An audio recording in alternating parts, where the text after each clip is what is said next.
focus, fellas. There's a fucking idiot on the end of that truck. Whoa! Oh!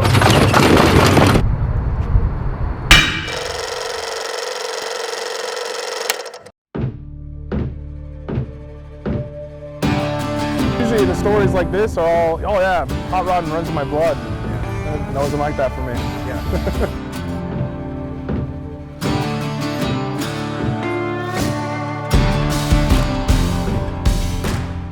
I have a degree in architecture, and I was always just messing around with cars. And then the housing market kind of crashed. What was that, 04 or something like that? So I kind of fizzled out of drawing houses, and at the same time, just building stuff in the garage for friends. And I ended up doing that full time for like 7 years before I got the shop, and just made it like a normal job, but it was in my garage. And it was quick jobs, you know, suspension work, that type of thing. It wasn't really full builds at first. And then it got to like the point where I was juggling like 3 full builds out of a 3-car garage with an RV gate, and it just got to be too much. So I moved into the one shop. I'm just gonna work here by myself. You know, I didn't want to hire anybody, I didn't want to do anything. I think that lasted 2 months. 2 months later, I hired Pio, and he's been with me for like 6 or 7 years, and brought on Brian a couple years back and kind of tripled our size just about. So it was kind of an accident, but turned into something pretty cool, I think.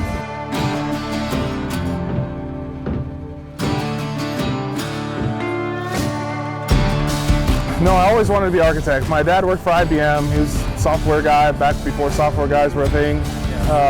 My mom was ophthalmic tech, you know, worked with ophthalmologists. Yeah. So the car thing didn't really run in my blood like a lot of people. My dad now talks about it.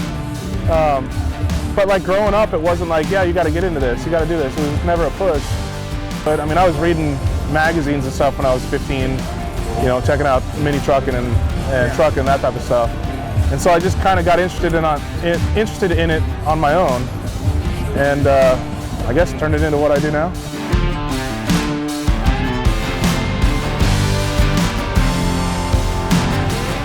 I moved into that shop in 2014. Yeah, okay. So a little over 6 years.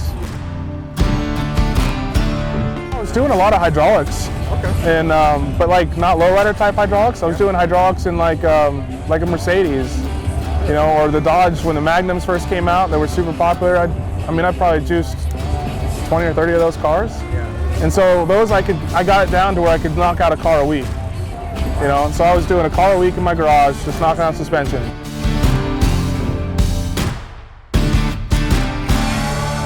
And then like the mini truck stuff, I was still friends with a lot of those guys, still am.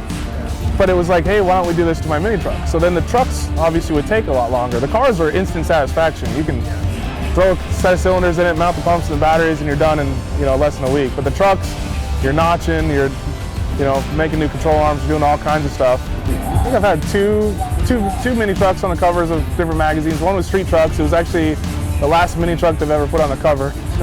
And then I had another truck that was in Street Trucks and in mini trucking before mini trucking went out.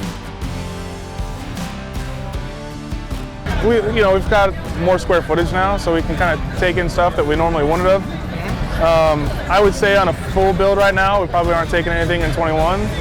So we're probably about a year out, so which is normal for us. They used to be worse, but we got my old sweep back, so now we have a little bit more square footage.